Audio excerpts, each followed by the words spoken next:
So I focus a lot of my energy and relationship building over breakfast or coffee and sometimes lunch. So that kind of works for me. It's one-on-one, it's easy. I cannot stand networking events. I'll host them, but I don't actually like to go to them because it makes me anxious. So I wanted to, with this whole idea of building relationships and nurturing and growing the network, I wanted to do something that worked for me. So I advise your listeners, do what works for you.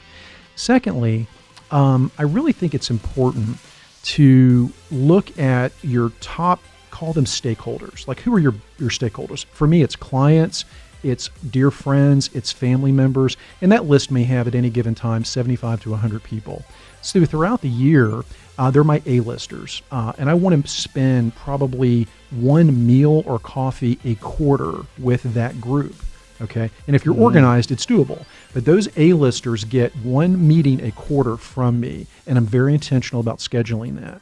I have another population that's called the B list.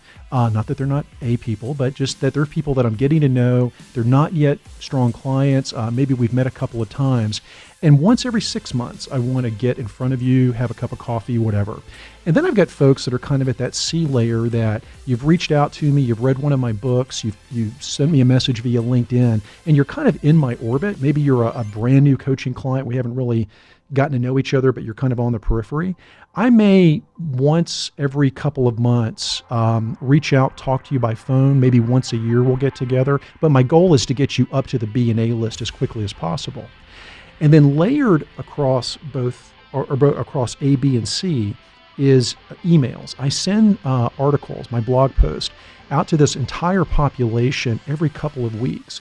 And it's called For Friends of Serving Partners. And I just send a copy of my blog post. I'll share something you've written. I'll send something from Harvard Business Review. But every couple of weeks, I want to touch that group and just stay on your radar. So through meetings, through content, through whatever I can, I'm trying to make sure I stay in touch with this population. And it's about 1,000 people. It's about 1,000 total that I'm talking about here.